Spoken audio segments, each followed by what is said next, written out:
Hello, citizens of Dolton. I'm Deputy Fire Chief Donald Rush.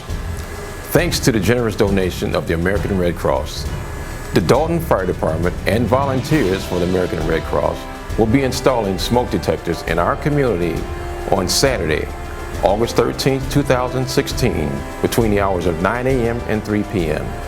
If you're interested in receiving a free smoke detector, call our fire department offices at 708-201-3251. Let's work together and make your home fire safe.